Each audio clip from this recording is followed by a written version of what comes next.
That was the first time I had said I love you to somebody. Wow. Was it the first time you said I love you to somebody? And I was like, oh my God, who is this corn-fed Midwestern man who just takes off his shirt and jumps in a lake? I saw yours, and for some reason I was like, I feel like I need to talk to this kid. And did you think I was cute? Yes, I did. And so for a Catholic priest to like empower me and say, hey, you should come out. Like live your truth, essentially. Live your truth. Yeah. And know God's love. Okay, It'd be amazing if more people who studied theology had that same viewpoint. And a lot of the men's floors removed the shower curtains to promote electively bonding.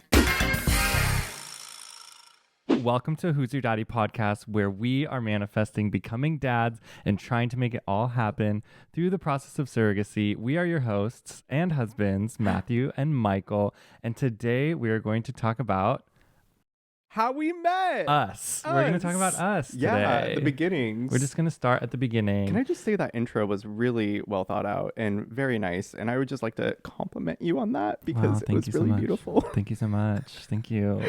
I love it. No, it's true. I think like we're not just manifesting becoming dads, but we're actively going through the process of surrogacy. We're actively going through the process. We're just not dads yet. And so I feel like we're one planning, but then I'm also like, we're starting a podcast about surrogacy and manifesting the fact that at some point we will be dads and we won't let this process totally destroy us. Right. This is not just a podcast about surrogacy, but it's about the process of becoming parents through non-traditional means, different ways of becoming parents. So, I mean, we're a gay couple. We met almost 10 years ago, and 9 years ago. Oh my God. Oh my God. Oh my God.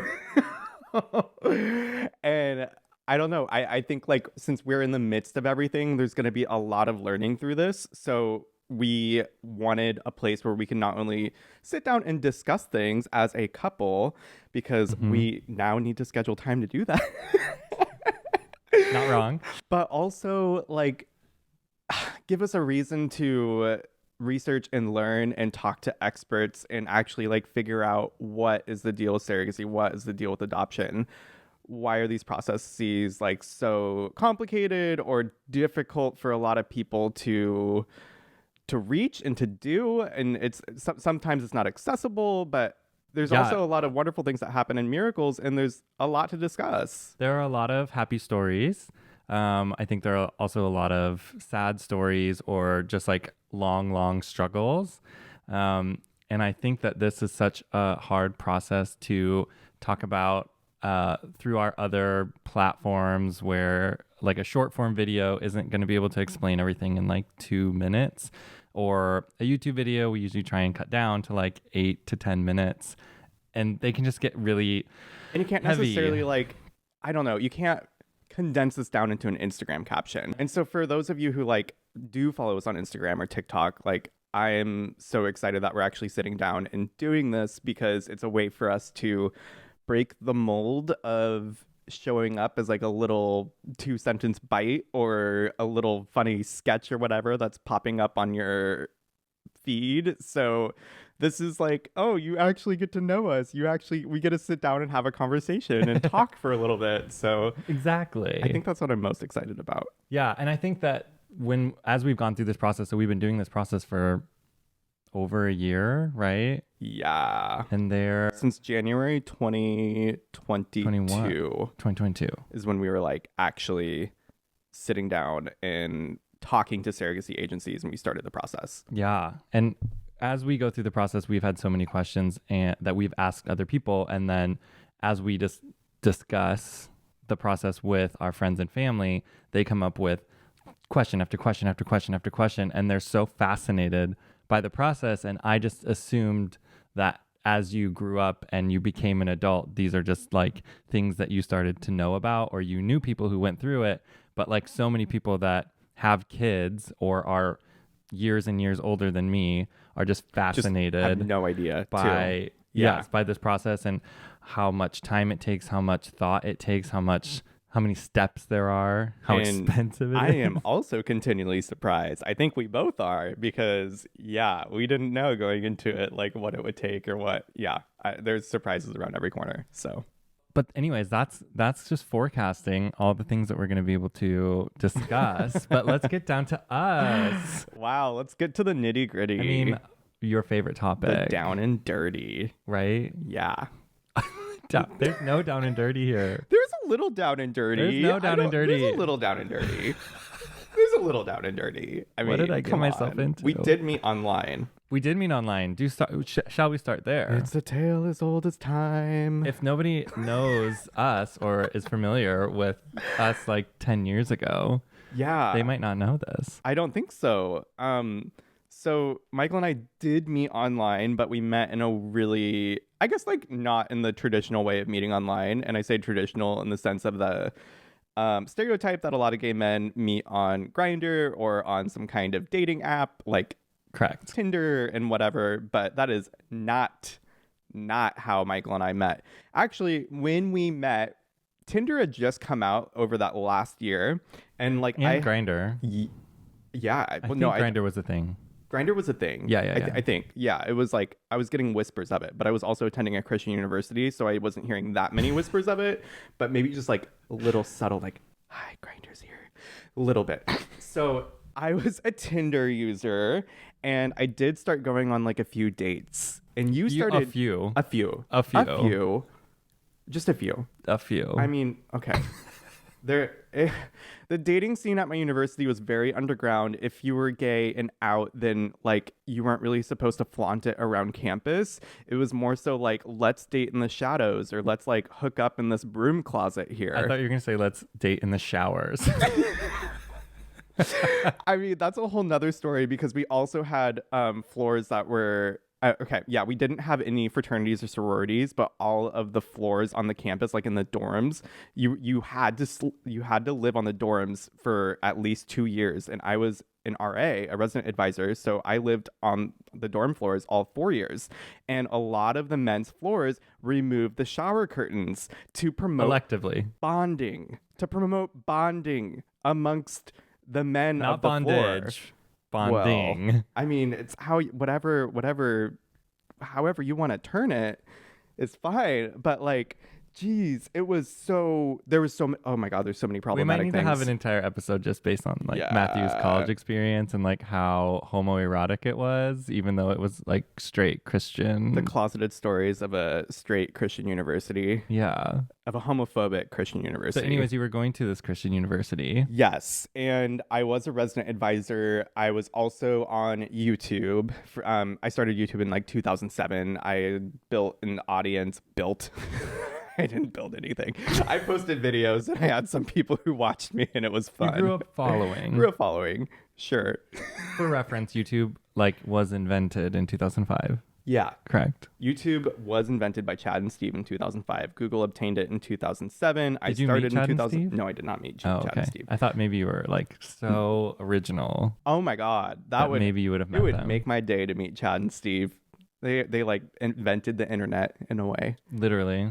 Social media, essentially. Yeah, right? basically. Well, no, MySpace was out, but Oh, that's Tom true. did that. That's true. old Tom. R.I.P. He's not dead. What are you talking about? MySpace. Oh, I thought you were talking about MySpace Tom. is dead. No, Tom. Oh. Sorry, Tom. I did not mean to spread that misinformation. Anyway, I was on YouTube, and I was continually feeling like my life outside of YouTube was out. I was coming out like to friends and to family in 2013, and I was still acting like the straight college kid on YouTube because I was in the closet for many years, and I didn't feel like it was safe for me to come out at my university or like in my friend circles. And I came to this place in 2013 where I was like, oh my God, I need to do this now. I had started coming out to close friends and found a community of accepting people, and I built my confidence up. I talked to my parents. I told them that I was gay. They accepted me. It was a big emotional moment. I actually had a conversation with a Catholic priest Yeah. over the phone. My dad like set up this call because he really respected this Catholic priest, and he was like, I think you should talk to him. And I'm like, okay, Dad, I don't really want to, but okay, I will. So I called him, and the Catholic priest was asking me about like my dating history and things like that. And I'm like, this is kind of weird, but like, Literally, I cannot believe that you said yes to that. I know. I would feel so uncomfortable. I didn't feel like I honestly Had a choice? I didn't feel like I had a choice Oh my because I had gosh. just come out to my dad and he was like, "Well, I want you to talk to this priest." Like, what am I It's amazing. Yeah. And I didn't But want it to ended just up like shut well. him down. Yeah. So when I was on this conversation with the priest, he said it is better to live with integrity than to live a lie. And he said you will never know God's love if you continue to live a lie. And that to me was so powerful. And it really like it stuck with me because I felt empowered in the sense of like being at this Christian university. Granted, it wasn't Catholic, but I'm talking to a Catholic priest where like for many of them, they believe that, you know, you're going to hell if you're gay. Right. And so for a Catholic priest to like empower me and say, hey, you should come out, Like live your truth, essentially. live your truth, Yeah. and know God's love. I was like, okay, It'd well, be amazing if more people who studied theology had that same viewpoint. Yeah, definitely. But that brought me to the point of coming out. And so I made a YouTube video with my coming out story, talked about the whole thing. It's still online. I posted it up and then it started getting shared pretty rapidly. And good friend Tyler Oakley Thank you, shared Tyler. it. Yeah, thank you, Tyler. Shared it on Tumblr back in the Tumblr days, RIP. And Oh my gosh. and I think that's how it landed in your lap, basically. That's No. like what made it popular to Well, get on the searches. Potentially, yes. So Yeah. maybe that's what put it in the sidebar of like suggested videos. But so anyways, that was what, 2013? 2013. So that was like spring. Yep, that was like end of May. Nope, beginning of May 2013. I was dating a woman. I I know very little about your dating life Like before meeting me. sometime early to mid 2013. And Oh, so it was multiple months. anyways, well, I don't even remember how many Did she months. want to be our surrogate? I don't think so. But I remember that it was like, this was like the third woman that I had dated in college. And I like told myself, like I just knew that it was like, if this doesn't work out, like we get along This is so it. well. Like it was like a this is it sort of thing. And I'm Yes. just like, Giving there's no yourself way. an ultimatum. It was an ultimatum. Uh-huh. I had also like just found out or was finding out soon that I was going to be accepted into dental school. And for me, for whatever reason, it was like that relationship didn't work out. And then I got accepted into school and I was like, okay, if shit hits the fan, I'm going to go to dental school. I'm going to be a dentist. I'm going to be okay. Like I'll be able to support myself. Do you kind of feel like you were getting your independence at that point? Like, hey, I'm in dental school. I don't have to prove myself anymore. A little bit. Like I feel like that gave me some like credibility.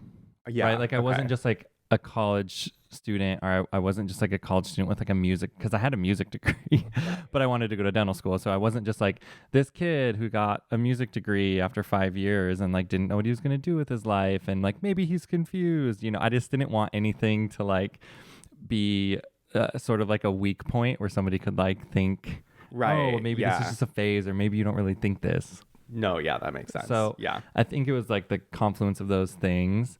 being And a then- Midwest boy as you were. Yes. And anyway, so then I started my like whole journey, which was coming out to like first friends, then like close family who I knew it was gonna like go well with. Mhm. And I have 7 siblings, so going through all the siblings and trying to tell them in person like took a while. Yeah. But I remember during that process, like trying to then immerse myself into this like community that I tried to like push away for so long, right? Oh, So I'm yeah. I'm on like HuffPost LGBT or like Queerty, and I'm like trying to like figure out what the heck's going on in like the community, blah blah blah. Yeah. Anyways, I stumbled across this article about Mark and Ethan, and it was like R.I.P. I know RIP the relationship, They're not the people. They are alive and doing well, but Yes. they are no longer dating. Correct. As far as I know. But there was an article about like a YouTube video of them describing how they met Yeah. or something, and then that stumbled into like So you were just going down these rabbit holes, basically. so it was a rabbit hole of like gay news, Mark and Ethan, oh, YouTube, what's this YouTube vlog Sorry, thing? I just love that Mark and Ethan is like wrapped into gay news in this It was 2013, 2014 Absolutely internet was. sphere. So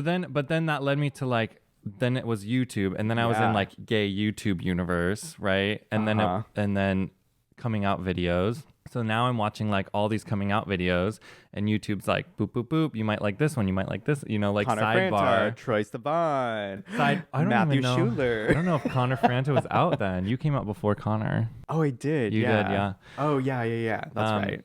But anyways, then yours came up, and it was very like different than some of the other ones, I think, because the other ones were just like explaining it, and they were sort of like, you know, like, hey, this is the story, yada yada, which is kind of how mine ended up being. Right. But yours was like very raw, very emotional, very like meaningful, I think. And you were planning on going to medical school at the time, and you were in college, and I was in college or like in between. I still have never watched my coming out video back, by the way. Really? I've never watched it. I think I watched mine like once, I guess, because I edited mine. Mhm. Yours wasn't edited. It was one take wonder. It was one take. I showed a couple friends before posting it, and then But you didn't watch it with them. I did, but I never watched it back since I posted it. Yeah. So I watched it back, no. like, and I was like, oh, I don't know, and I'd be kind of like walking around pacing, like I don't really want to be watching this. Kind of makes me nervous. I don't like watching any video that we Oh. post over again. Well, this is gonna be hard to edit then. In like 10 years, I feel like I will look back on them and be like, Yeah. oh, that's great. Same, like, but what not a my great coming out trip. video.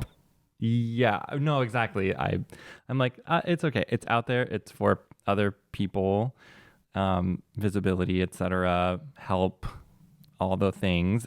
Other people's coming out videos helped me. Hopefully, mine helped somebody. But anyway, You saw mine, and then you decided. I saw yours, and for some reason, I was like, I feel like I need to talk to this kid. And Did you think I was cute? Yes, I did. Really? Yes, of course. Wow, I was like crying.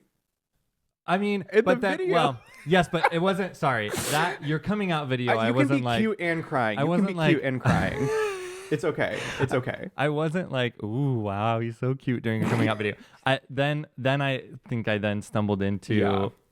older video. Like I followed Uh-huh. into your YouTube like video library. Got it. Yeah. And Instagram and et cetera, et cetera. Anyway, So you wanted to talk to me, I and then did. you messaged me on Tumblr. I messaged you like everywhere. I guess so. Yeah. I think there was no way for me to message you on Twitter because you didn't follow me or something. That was a thing. Like you couldn't slide into somebody's DMs on Twitter if they didn't follow you. And then Instagram was like the same, I think. Yeah. But there wasn't the message system that exists today didn't exist then. Right. So then I was like, oh my gosh, the only like public way to message anybody was Tumblr. And so I wrote this like message of like, maybe we'll post it, of like, hey, I don't even know how to log into Tumblr anymore. Of like, hey, this is who I am. We sound like we have similar stories. Would love to chat. Because I had also recently started like a YouTube channel of like just trying to do some fun stuff. I was on a break and I was like, I don't know if I can continue doing this in dental school. Like, is that weird? Is that unprofessional? And he was going to go to med school. So I was like, well, you've been doing this for years. I'm really curious. Like, are you going to keep doing it in med school? Everybody was saying to delete social media at that point. Yeah. It If was you were going to be a big professional thing. at all, they were like, wipe your existence off the internet. Like, it's going Right. to hurt you and not, you know. People were so scared of the internet back then in the sense of I mean, it they like still are. ruining your career. Yeah, that's true. But just like anything online, like, oh, if you have a public Facebook profile, anybody could go on there I and specifically dig. remember them saying, like, if you're applying for a job and you have a picture of you and you're underage and you're holding like an alcoholic beverage, like they will not hire you. Like Now you it's will, like, oh, you're a businessman? Well, how many followers do you have on Instagram? it's literally like, oh, you want to do XYZ in any sort of like media marketing, advertising, acting, modeling It's just career. like that Black Mirror episode. It's just like, oh, sorry if you haven't built up an online presence. Like, Holy crap. I know. How backwards. So, anyways, doesn't respond to Tumblr. Then I didn't see it, by the way. Well, I It's mean, not that who I was checks igno- their Tumblr messages? It I was a shot in the did, dark. but it was more like, I was more using Tumblr like a dating app. Let's be honest. dating app? Yeah, I was looking for cuties. On Tumblr? Yeah, and it's not like I didn't think you were cute. I just didn't know you were messaging me because I wasn't following you. And like, But Tumblr, everybody was like just reposting like cute, like ethereal, or like Teen Wolf fan fiction, which is Oh, I the was not rabbit into hole that. I was down. I was not into that at Oh all. my god, I was. Sorry. Tangent. Yeah. Anyway, that was the universe I was living in at the time. So I guess how everything then culminated was a year after Matthew came out. This would have been April. 2014. April 2014, 6 months like after I came out, yada yada. Came out to your close friends and family, at least. Correct. Yeah. But you got to the point where you're like, okay, now let's maybe do something with YouTube. Because you were on YouTube at that point. You had posted several videos. You were And- starting to be a YouTuber. Ish, yes. Starting to be a YouTuber with 400 followers. Correct. Everybody starts somewhere. Yeah. I was like, get it. And I knew that I wanted to post a coming out video. Like I was pretty confident, one, that I wanted to do it. Two, that is how I would help disseminate the information to like the Facebook mass of people that like I'm not going to call or message individually. Right. You know, when you're back then, you have like what, 700-800 friends on Facebook or Totally. something. You're like, I'm not going to tell all of you, but here's a video. So I knew that I wanted to do it. And then you posted a 1 year after. Exactly. I posted that 1 year after coming out video, and it was just kind of like my reflection on the past year of being out at a Christian university where you were not supposed to be out or gay, and kind of like the pros and the cons that I had experienced up until that point, and like the hardships and the just the things that I was dealing with and what I was processing throughout the time. And I encouraged everybody and anybody, if they had not posted a coming out video yet, to do so if they were in a place in their life where they felt like they safely could and that it would be beneficial to them. Mm-hmm. So Michael saw that video. I did. And he was, I think you were the first person to post a video response to Well, it. I think I did it within like 24 hours. Yeah, you Or did. 48 hours. Within 48 hours at least. I think I At the very most. filmed it, edited it, and yeah, I either it was insane. How many days are there in April? No, you posted it like on May 1st. I posted it on May 1st, but yours was April 30th. 30th, yeah. So is Last there day 30 of April. So you posted it the very next day. Literally, okay, so yeah. Yeah, which is less why than I was so 24 hours. surprised when you tweeted me and you're like, hey, check out my coming out video. And I clicked on it, and you even used, I made these little This like banner? overlay banners and graphics to put on it and be like my coming out journey. I thought it was like hashtag this is my story. Hashtag this is my Is that story. right? Yep. Take notes. All the memes. It was like hashtag this is my story, and then it was so cute. And then you had your coming out video, and you're like, oh my god, your eyes were so like auburn and beautiful. And I just remember like looking at it and being like, this man is so handsome. Who is he? I was just like butterflies. Like, I don't know what kind of camera you had for that, but it was, oh my god, that lighting. Literally like a Canon ES 100L or Yes, something. but at the time it was revolutionary. Revolutionary. And I was like, he is cute. And so I started doing a little bit of stalking, was clicking on your videos. You have this one video on your YouTube channel where you have your shirt off and you jump off of this like dock or boat into the lake, and you're just like muscular, and you're like your little summer body from your drum corps days. And I was like, oh my god, who is this corn-fed Midwestern man who just takes off his shirt and jumps in a lake?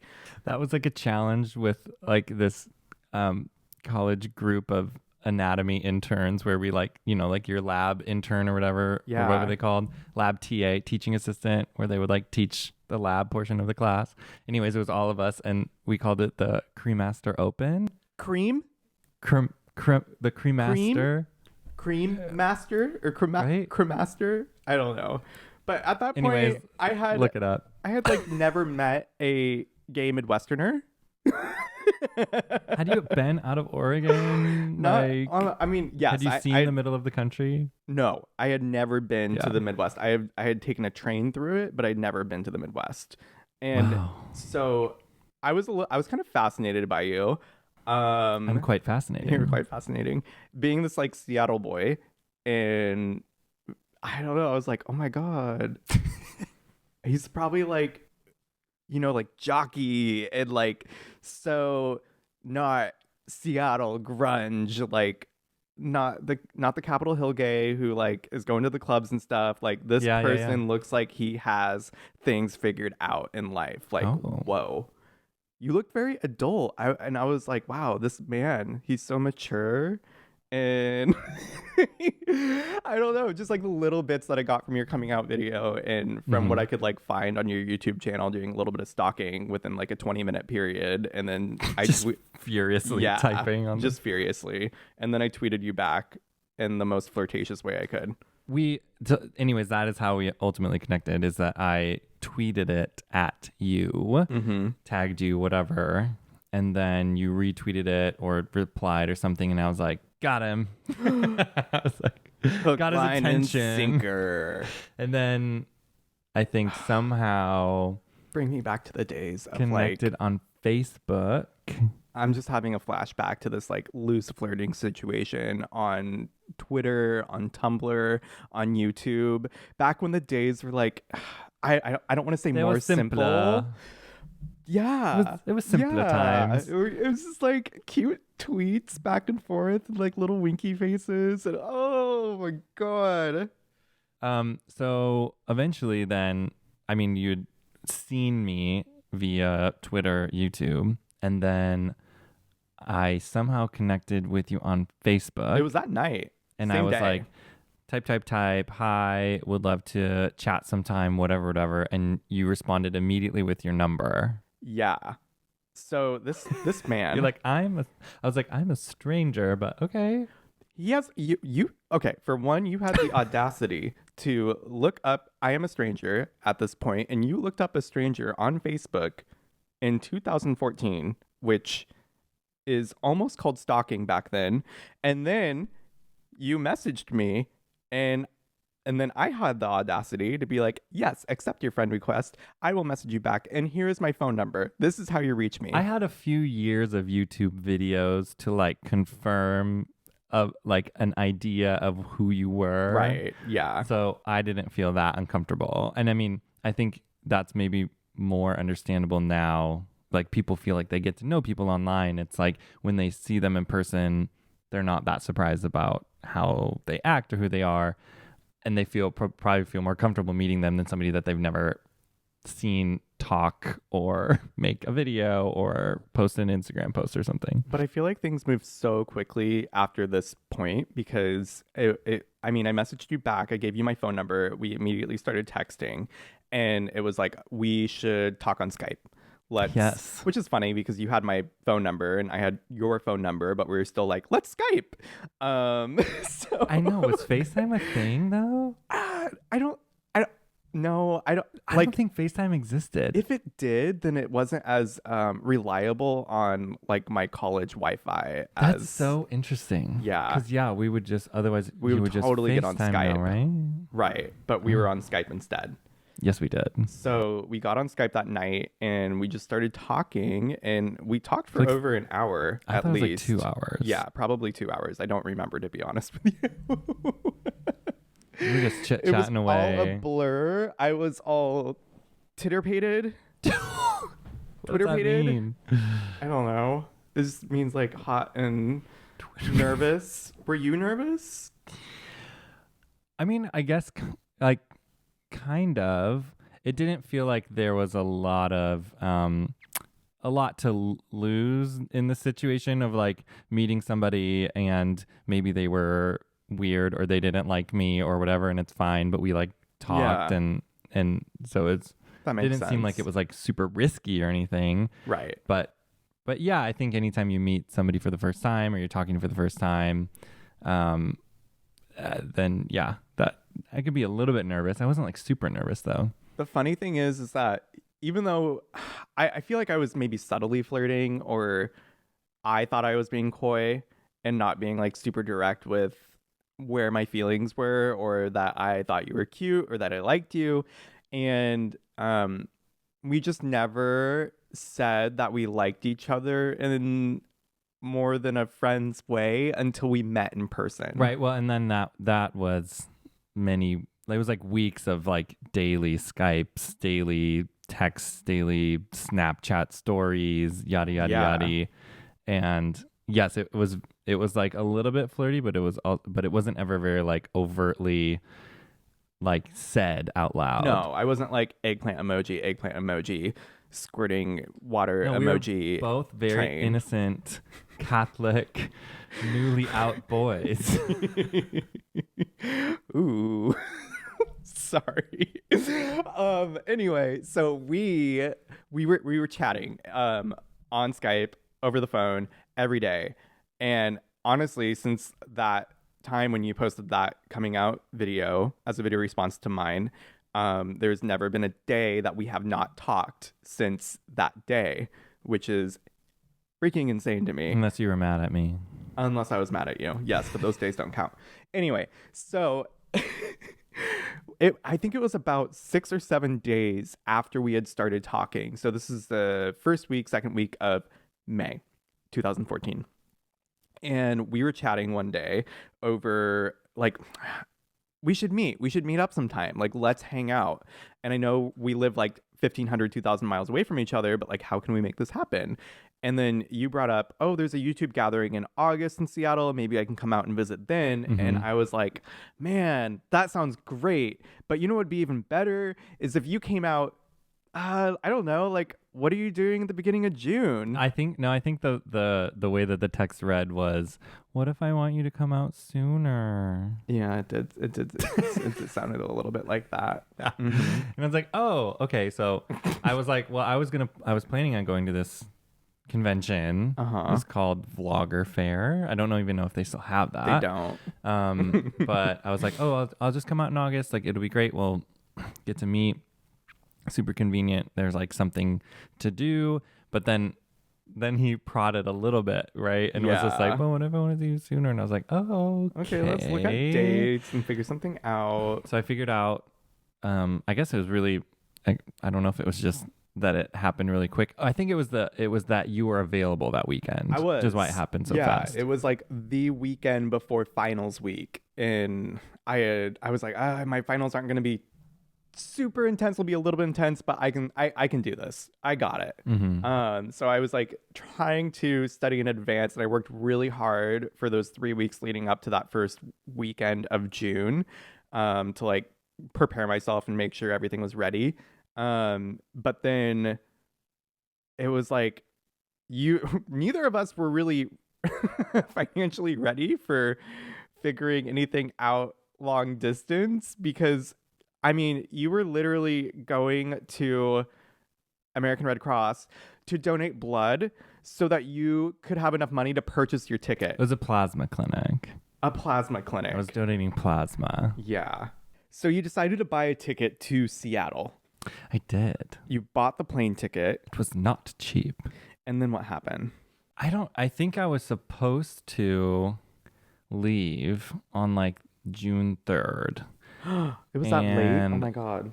See, I don't remember anything. I was supposed to leave June 3rd, and there's this huge storm. Is that what you're talking about? Yeah, the huge storm that happened. The huge storm that came into Omaha the night that I was flying out, and my flight was like delayed, and then they were like, just kidding, we're shutting down the entire airport. It's like flooded. Like the literal runway was like flooding. And I was like, of course, like the day that I'm going to fly out, this happens. And I wasn't sure if they were going to open the airport in the morning. I was like, well, I don't know. So did you go to like another airport, or did you stay in Omaha? Of course.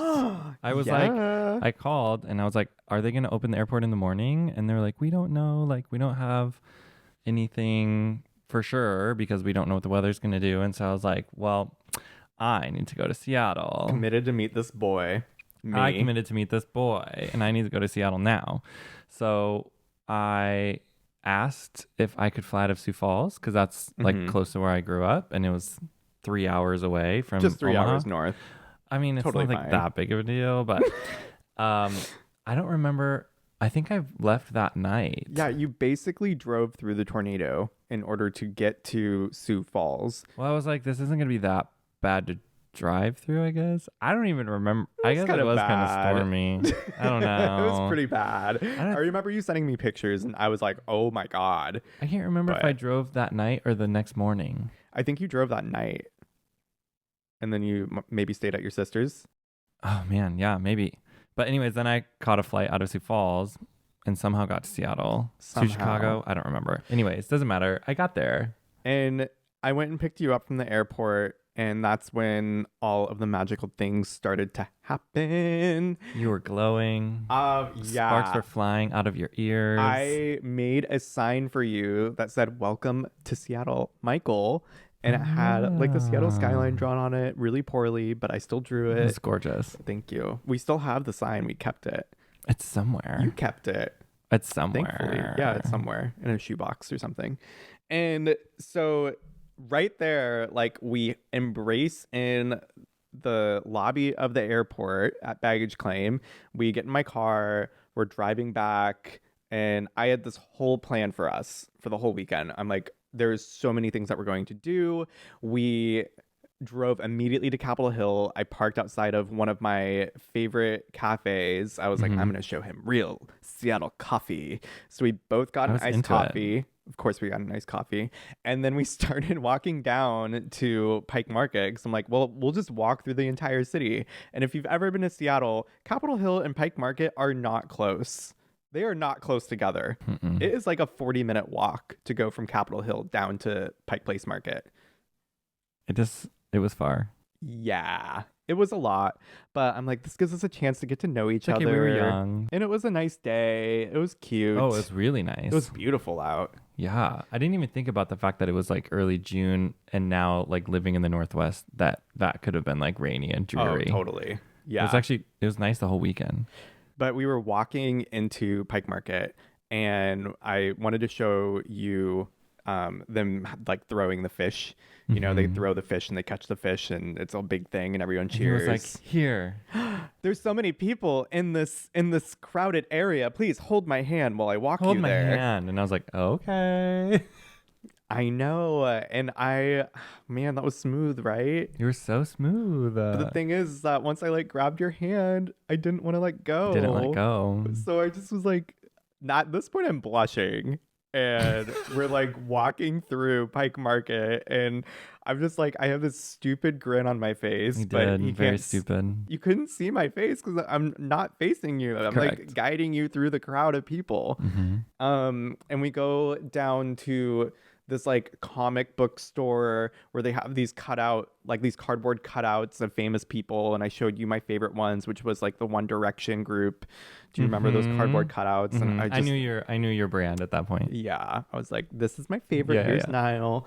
And then we walked outside and there was this guitar player playing what's it called? It's the Google Dolls Iris. Is it called Iris? Yes.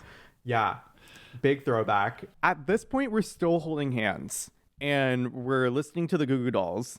And I thought it was a really cute moment. And it's one of those, I would say, core memories because it sticks out in my mind so vividly.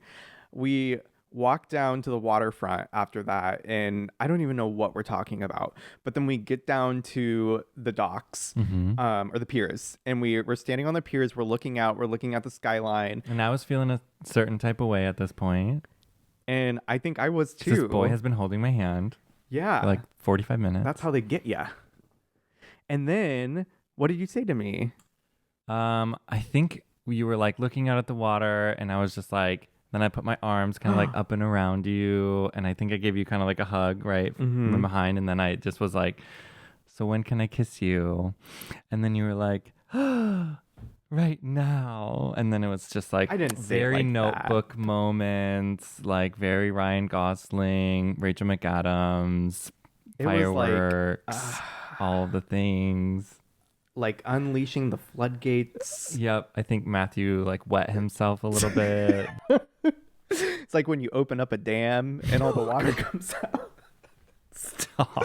Sorry, I it was a lot. Like I I had kissed other boys before, previous to that, but it felt like a first time. Oh, You know, it was one of those first time moments of like, oh my God. I just like, there was definitely butterflies, I think that's fireworks, true all too. of it. Like you weren't like the first boy that I kissed, but at the same time, it was like, shocker.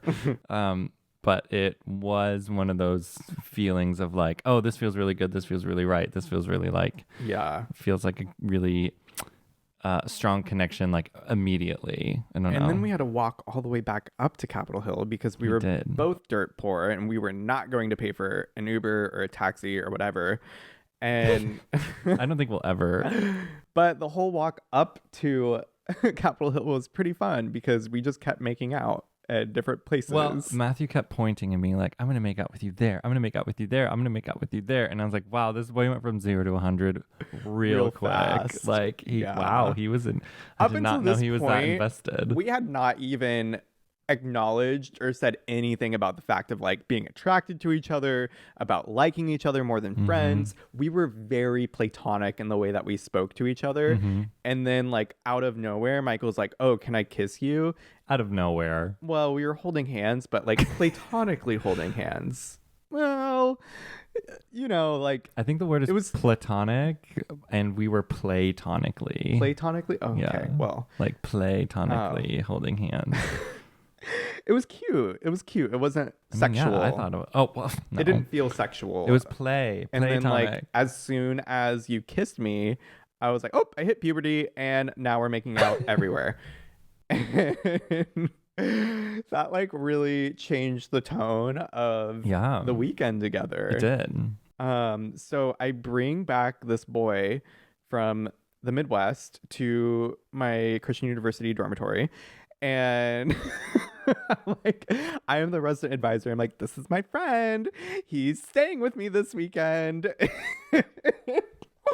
I'm like, I don't know how I got away with this stuff because like I had come out on campus at this point. Like people knew I was gay. That's true. And I'm like bringing this boy who Which I is met funny because online. any other campus, it like would not be a big deal other than like a Christian university. Like where you have these very rigid rules about like lifestyle expectations and how you're not supposed to be sexual or kiss or do anything with or have anybody like over that you might be interested sexually in. attracted to. Yeah. Yeah, but the rules were not clear for same gender attraction at that point because the campus had not acknowledged that gay people exist. So We love when ignorance plays in our favor. yeah, I was like, well, this is just my friend. He's just spending the night. We're just bros, being bros. And It's exactly what we were. so everything was like wonderful and great and beautiful. And then it was the second day that you were there. And the second day that you were there, we decided to, well, I was going to skip class and play hooky. And then we were going to take a boat over to Bambridge Island and experience Bambridge Island and have a cute day. So we went over there, we got on the boat, we went across, we were walking around, we were like, oh, this is bougie, but this is really cute. I like it. We got back on the boat and we started to make our way back. And at this point, we had been gone for like 6 hours, just like cruising around. And I remember I got a text message on the boat on our way back to Seattle, and it was from a friend. And my friend was like, "I'm hiding on campus. There's an active shooter."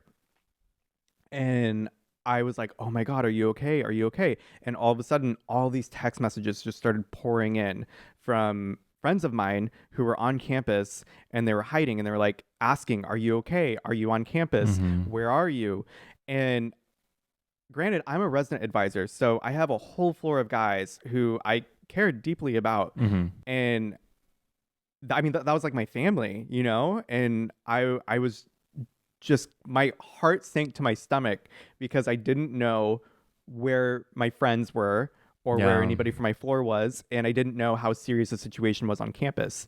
And my phone was at what, like 2%, 3%. It was low battery. Oh, that's right. And we saw the SWAT cars going down the highway. Because we were on the ferry, right? We were on the ferry, we were on the and ferry. we're looking at the skyline of Seattle. I think and coming back. there was this highway that runs just like right across the, like right in front of the skyline. And we saw the SWAT cars just going down. Mm-hmm. It's sirens on, everything.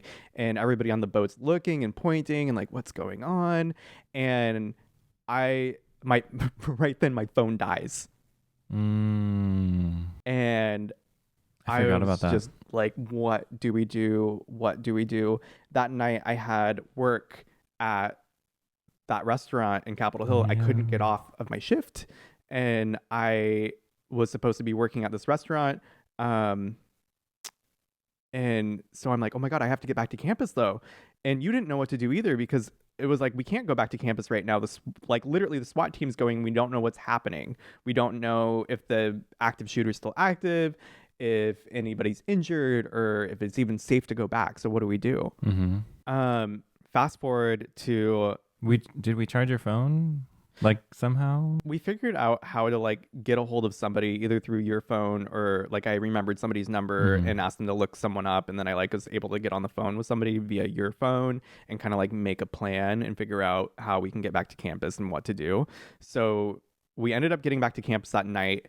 I only took a half shift because I remember halfway through I was literally breaking down because the people I was serving at that restaurant, like there was families I was serving at that restaurant and they were talking about the shooting. And Oh yeah. I'm Well, sitting there yeah, like makes filling sense. their glasses, and I'm just like, I cannot be here right now. Like I need Yeah. to go back. I need to be with my floor. So I meet you back on campus and we go to this candlelight vigil, and we're talking just before the candlelight vigil, and I remember I just break down. I'm crying. You're holding me, and it was this really intense moment where we're like, I mean, you had just flown in the other Mm-hmm. day, and Like 48 hours I ago. hadn't even known. I'd known you for like what, a month at that point? Not even a month. About a month. About a month. Like talking. Yeah. And here we are, kind of like experiencing this really surreal school shooting moment together. Um, and we're talking about life and death. We're about to go to this candlelight vigil. Um, Yeah, it was a lot of circumstance that like really focused, I think, the amount of time that we had together instead of just being like fun and flighty. It was sort of like, oh, this is life and this is, you know, a really deeply impactful experience and we're sharing it together like right away. yeah, it was super intense. Yeah. So that completely changed everything for us. Yeah, I think it just added like a layer of I don't know what you would call it, like a not heaviness, but like We're taking things layer of seriously. reality, Yeah. a layer of reality to like the weekend and maybe what this means and what our time together might mean. And anyways, I think we completely kind of, changed my perspective of like, oh, this is just a fun thing. Like, let's see where things go, to like, wow, this is somebody who is supporting me and who I am really interested in, and who now I feel like I don't know if I can like imagine my life without them 48 hours in. 48 hours in, like in a way. I mean, but I mean, here we are. yeah, the next day we were at a bar, because I think we just needed to get off campus, and And we're we went like, and met a friend of mine that's right, we did. who was living there. Yeah. Yeah, they just moved there. And so we had these plans already set, and we're like, we're gonna go meet these people for a drink and have my friends meet your friends. And we went out, and we're just talking about everything, and we got in this kind of heavy conversation, and that's when the L word slipped through. 3 days in. Yeah. I mean, when we say that things were moving fast, they were like, it was lightning They're speed. fast. It was so fast. Who said I love you first? So I am pretty sure I said it. And if I'm being honest, it was sort of like I was kind of like, oh man, I love you. And then, Really? and then, Oh, that's not how I remember it and at then all. that's the way I remember. And then you were kind of like, and you like paused and Oh, you're like, yes, I do remember that I part. love you too. And I was like, oh, well, you know what? Yeah, why not? I love you. I Wow. mean, like, Oh my God, the way that you're explaining this. I wasn't uncomfortable with the like depth that you had reciprocated that with. But I think that's like sort of emblematic of like our personalities as well. It's just like absolutely. I'm a little bit more like lighter at first, and I think you are just ready to go in deep and with the emotions real hard, right out on my sleeve, just showing, just bleeding out. So but anyways, then I was like, well, yeah, I do. I mean, like we've talked for a long time. I mean, it felt like every day for a month, and then meeting in person was just sort of like that was the first time I solidifying. had said I love you to somebody. Wow. Was it the first time you said I love you to somebody? Not to put you on the spot or anything, but I would love to know. That is a great question. The only other time I might have said that was that like first relationship I had when I was younger.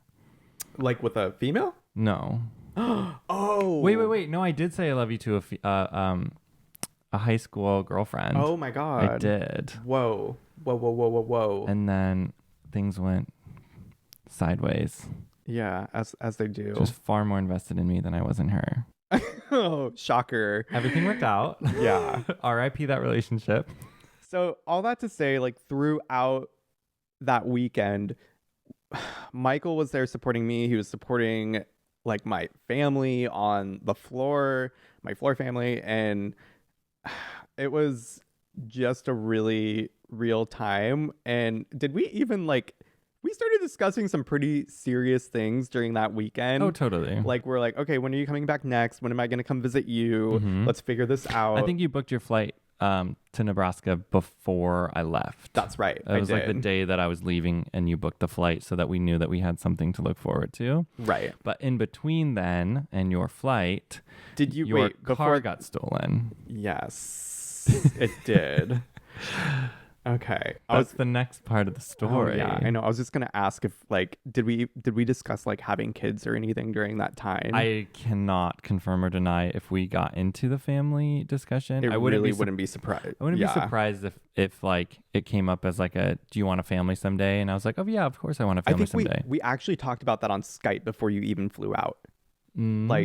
These are topics that a lot of people don't bring up for many months of dating. To me, I'm from such a big family that that was an obvious yes. Yeah. So, do you want a family? Do you want kids? It's like, of course, everybody wants that. I didn't realize until I was older that some people are like, no, I'm good. Yeah. I had no idea. I'd never met people who didn't have kids by choosing to not have kids. It was always like, they were, they just never met someone and they were single, or they tried but they weren't able to. I'd never met somebody who voluntarily was interesting, I'm not having kids. Oh, I was surrounded by people who did not want to have kids. Yeah, I don't know. That's just fascinating. But it was Seattle. So, yeah. Going back to the car fiasco.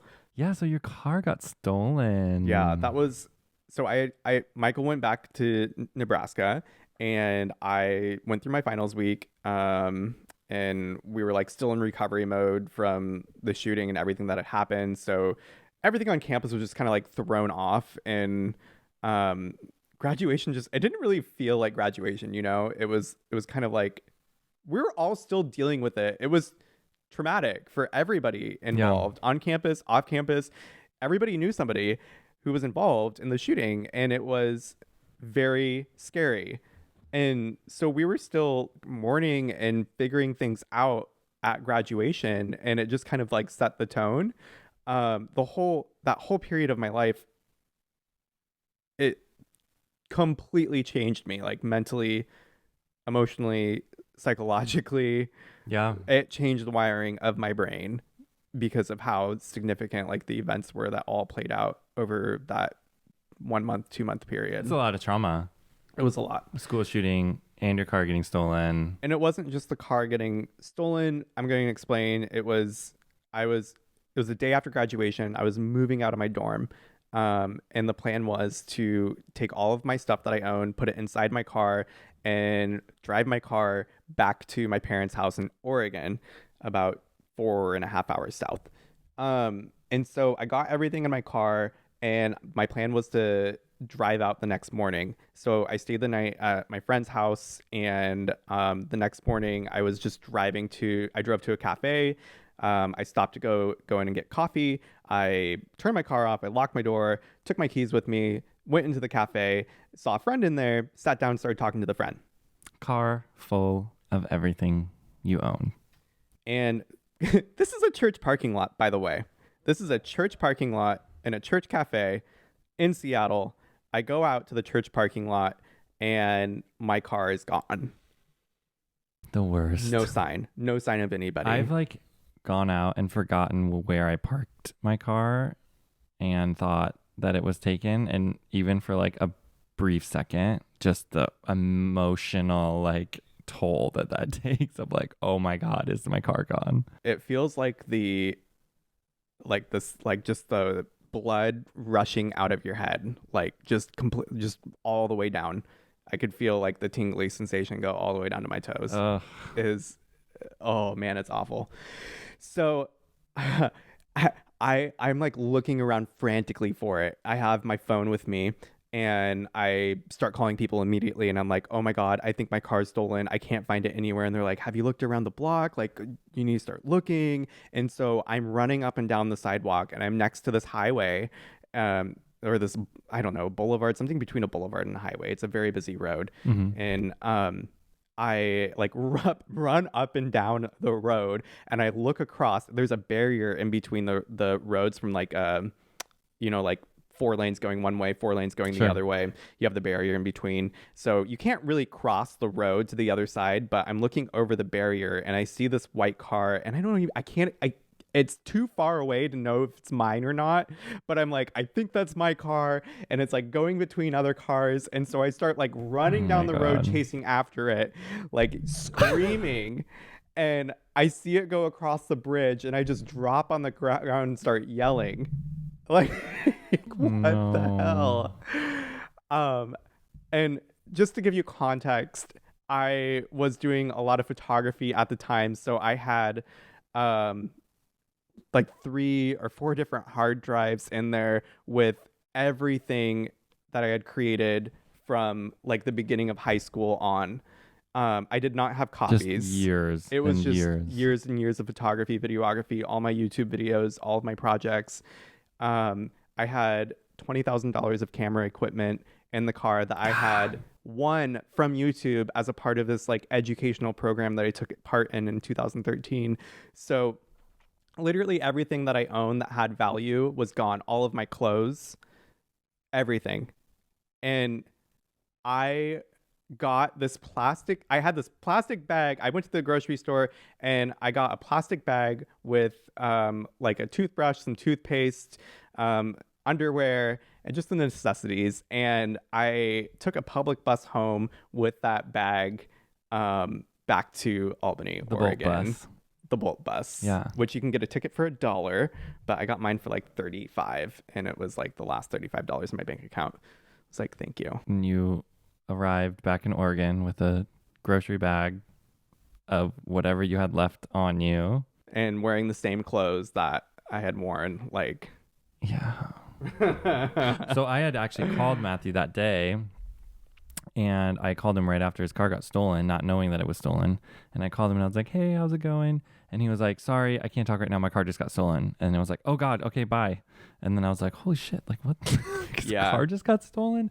And then I don't know, like what was going through your mind? You're like, I had just met this boy. He's had a school shooting.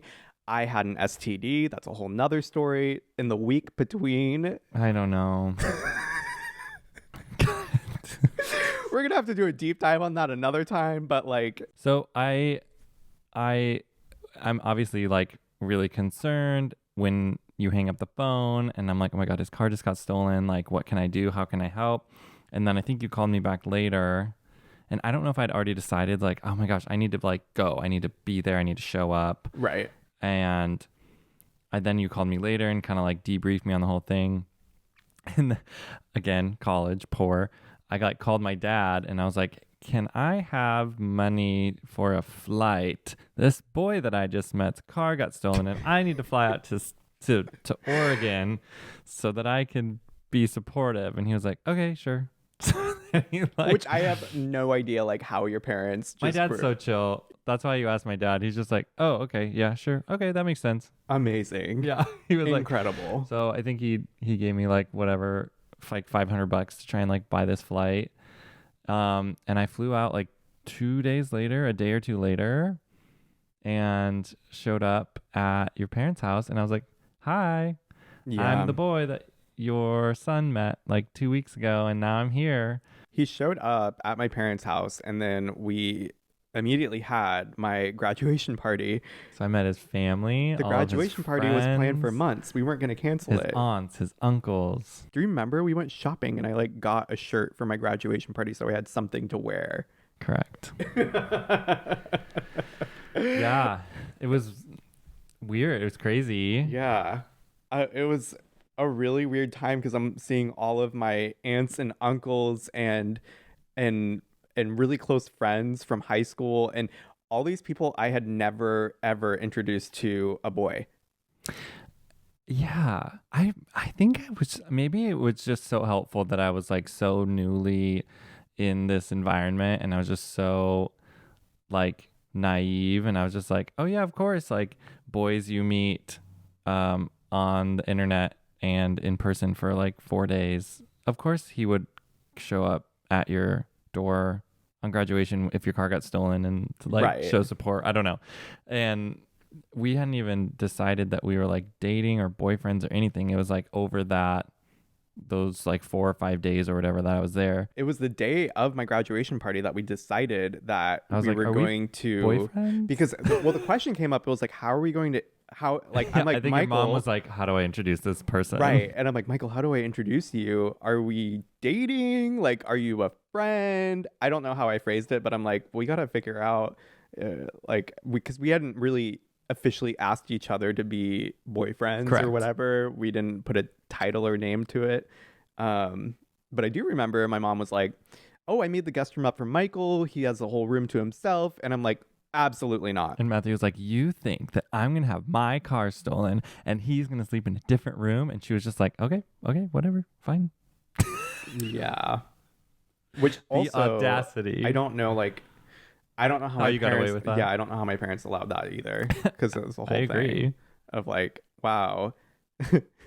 Wow, Matthew, a lot's been happening lately in your life. And They're like, you know what? We don't want to deal with that. You know what? Fine. now there's this random boy from the Midwest who has shown up at our doorstep, and now he is sharing Sleeping in your the same bed. with Yeah. you. Yeah. Totally normal. Totally fine. First God boyfriend. bless your parents. Yeah. Oh my gosh. And then Then you came out and visited over the 4th of July. We met my family. We stayed in Nebraska for a little bit. so within 2 months, both of us had met each other's families. Yep. We had seen our childhood homes.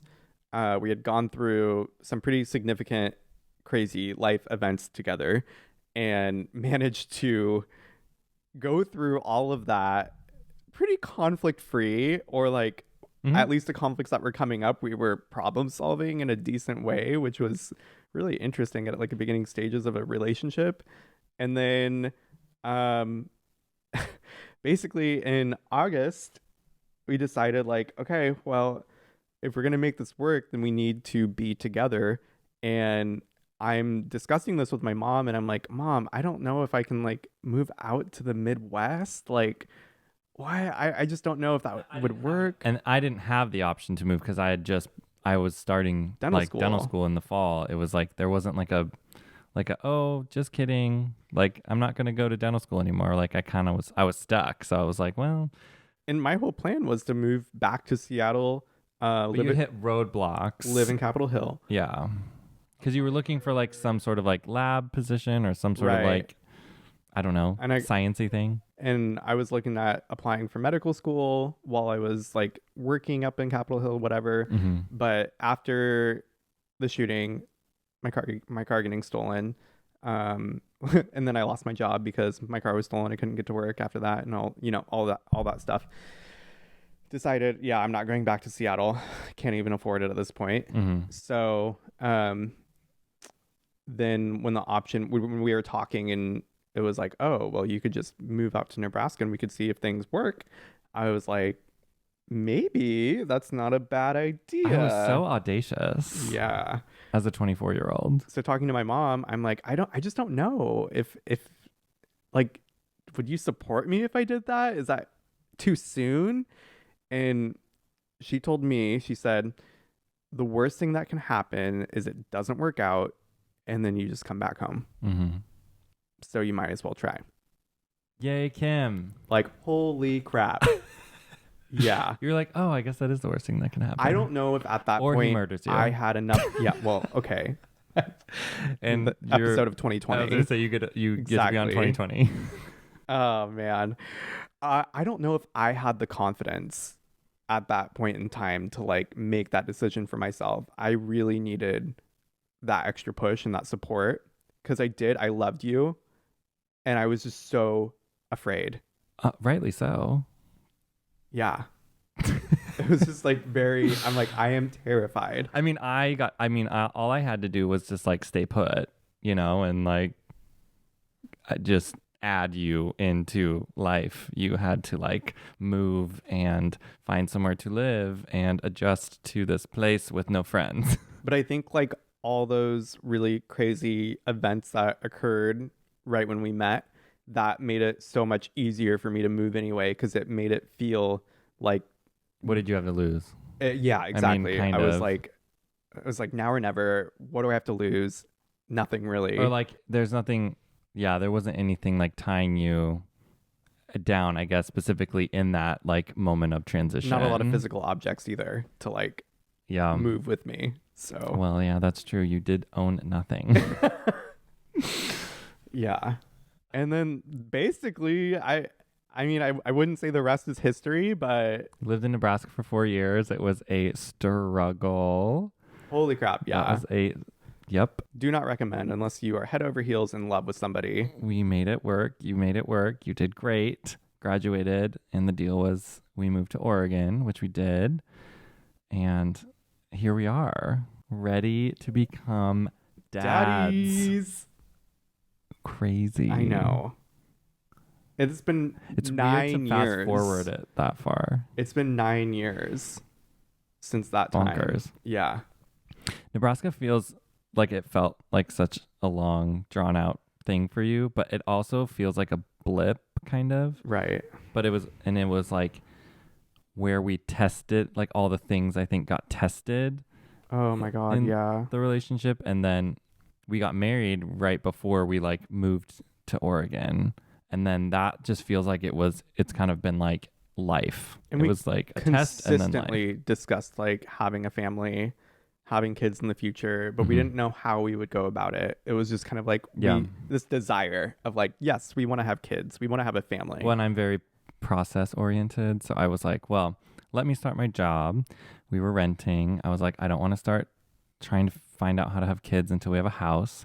So let's wait till we get a house. We got a house May of 2020. That was a whole other ordeal. And now that we have our house and we kind of feel like somewhat settled in life, we think that we're ready to add some kids to the mix. Other than our fur babies who are running around the house right now. Yes.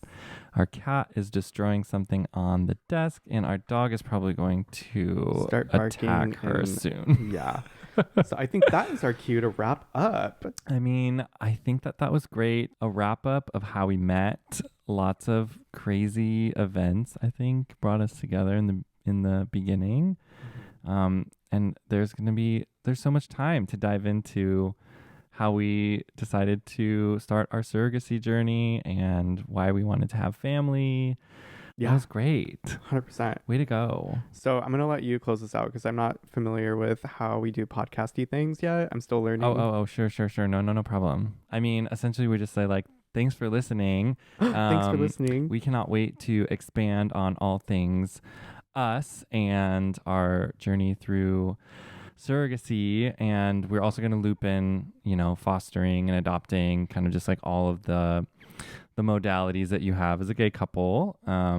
just to kind of give an overarching view of like, what are the options? What do they look like? What does the cost of those look like? What does the timeline look like? What are the hurdles? So I'm excited. We're going to have some really amazing like experts, some people who have gone through every part of these processes, you know, different loopholes, different struggles, bring a lot of like info, like really great information and advice on how to navigate this. So with that, I hope everybody has a wonderful day. And thank you for listening to the first episode of the Who's Your Daddy podcast. The Who's Your Daddy podcast. That's just so weird to say. We've been thinking about the podcast for a while, but it feels weird to be like, this is it. This is the podcast. It's happening. Who's Your Daddy? We sat down. We're recording it. We did it. Yay! Okay. First pod done. Okay, bye everybody. Bye everyone.